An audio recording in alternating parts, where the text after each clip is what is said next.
Video सिर्फ educational purpose के लिए बनाई गई है। हम सेबी से रजिस्टर्ड एडवाइजर नहीं हैं। किसी भी प्रकार का इन्वेस्टमेंट करने से पहले आप अपनी रिसर्च जरूर करें। नमस्कार दोस्तों, स्वागत है आपका। सबसे पहले आपसे एक सवाल, क्या आपने कभी ऐसा स्टॉक देखा है जिसकी कंपनी का काम अच्छा चल रहा हो, सेल बढ़ रही हो, प्रॉफिट बढ़ रहा हो और प्रमोटर भी अपने हिस्सेदारी बढ़ाए हुए हो, लेकिन फिर भी शेयर का भाव वहीं का वहीं पड़ा हो? अगर हाँ तो कमेंट करके हमें जरूर बताएं। और आज की इस वीडियो में हम ऐसी ही 3 कंपनीज के बारे में बात करेंगे। ये वीडियो किसी को भी शेयर खरीदने या बेचने की सलाह नहीं देता है। ये वीडियो है सिर्फ बिजनेस को समझने के लिए और भीड़ से अलग सोचने के लिए।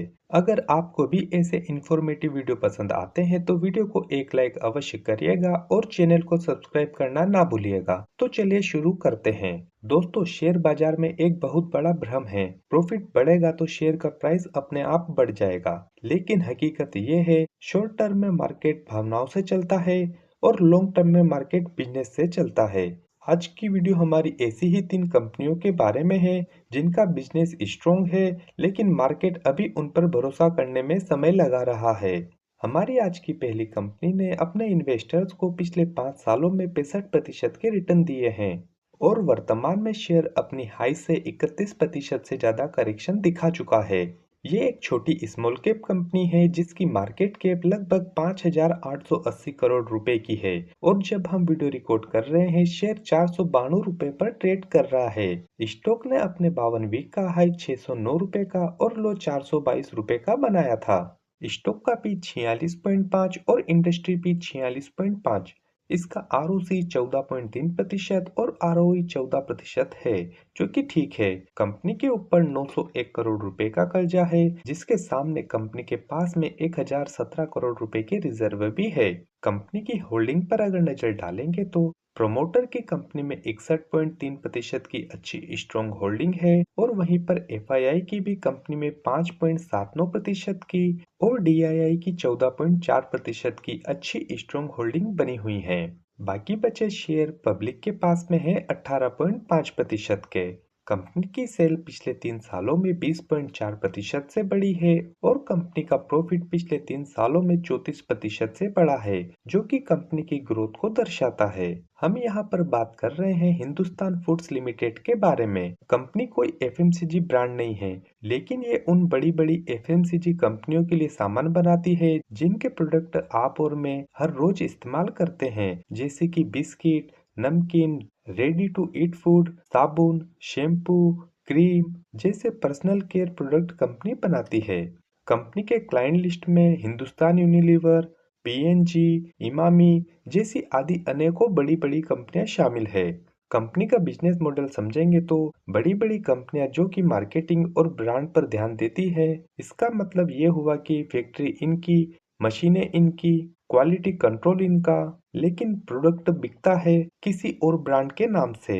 इसी को कहते हैं कॉन्ट्रैक्ट मैन्युफैक्चरिंग दोस्तों। तो ये बिजनेस अंदर से मजबूत है, फिर भी स्टॉक क्यों नहीं चला? स्टॉक अपने हाई से नीचे है क्योंकि मार्केट को लगता है इसकी वैल्यूएशन अभी भी एक्सपेंसिव है, इसलिए अभी भी स्टॉक रुका हुआ है, न कि टूटा हुआ है।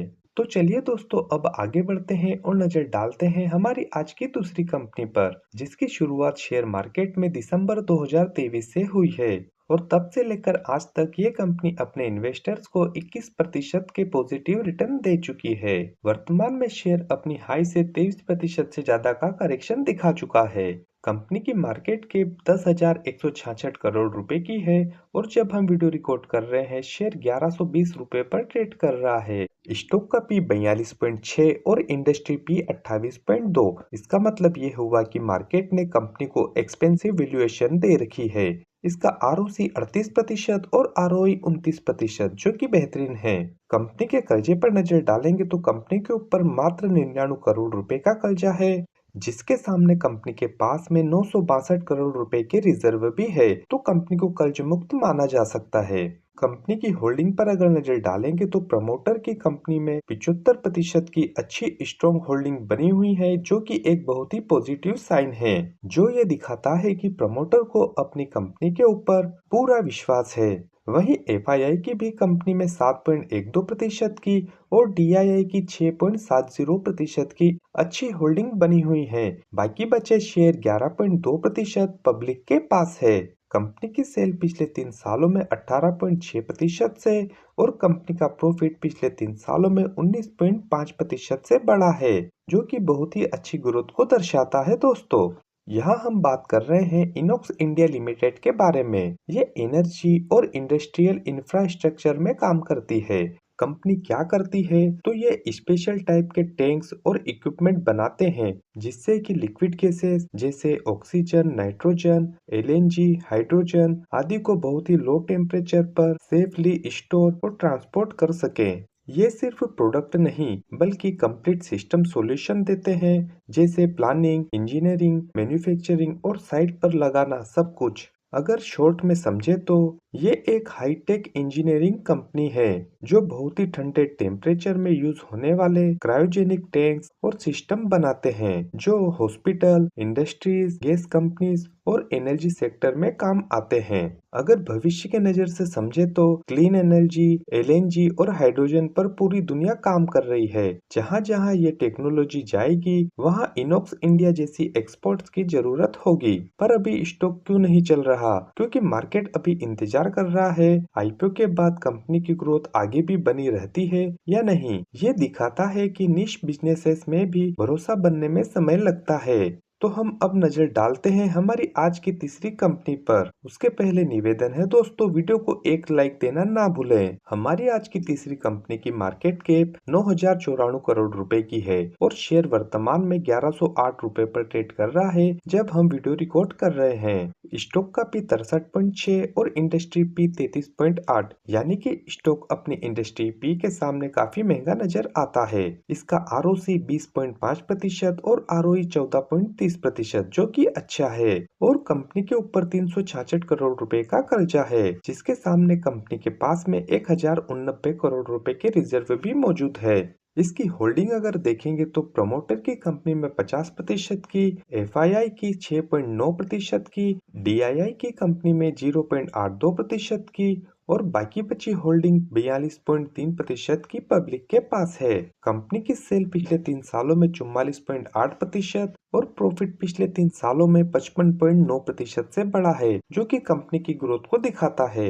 शेयर ने पिछले 5 सालों में अपने इन्वेस्टर को 700% से ज्यादा के अच्छे रिटर्न दिए हैं। वहीं शेयर वर्तमान में अपनी हाई से 45% से ज्यादा करेक्शन दिखा चुका है। हम यहाँ पर बात कर रहे हैं ओलेक्ट्रा ग्रीन टेक के बारे में। ये क्या काम करती है? तो कंपनी का फोकस है इलेक्ट्रिक पब्लिक ट्रांसपोर्ट पर। कंपनी इलेक्ट्रिक बसेस बनाती है और सिटी और स्टेट ट्रांसपोर्ट को सप्लाई करती है। ये कंपनी सिर्फ बसें ही नहीं बेचती बल्कि पूरा सॉल्यूशन देती है, जैसे बस design, charging planning, maintenance support आदि। इसलिए कई स्टेट गवर्नमेंट्स पब्लिक ट्रांसपोर्ट को इलेक्ट्रिक बनाने के लिए इस कंपनी से काम लेते हैं। कंपनी का बिजनेस अच्छा है, नंबर भी स्ट्रॉन्ग है, फिर भी स्टॉक इतना क्यों गिरा? क्योंकि इसकी वैल्यूएशन बहुत ज्यादा हो चुकी थी। साथ ही पब्लिक की होल्डिंग का बढ़ना, मार्केट ने बिजनेस को तो माना लेकिन वैल्यूएशन को सजा दी। बिजनेस अच्छा हो लेकिन वैल्यूएशन गलत समय पर हो तो प्राइस गिरता ही है दोस्तों। इन तीनों ही कंपनियों में एक कॉमन बात है, बिजनेस बढ़ रहा है, नंबर सुधर रहे हैं और प्रमोटर भी कमिटमेंट दिखा रहे हैं। और यह इन्वेस्टर को इमोशन से नहीं समझ से काम लेना होता है। अगर आपको वीडियो पसंद आई है तो लाइक शेयर करना ना भूलें। तो दोस्तों जल्द ही मिलते हैं अगली इंफॉर्मेटिव वीडियो के साथ में। तब तक के लिए धन्यवाद और तब तक समझदारी से सीखिए, जल्दबाजी से नहीं। जय हिंद।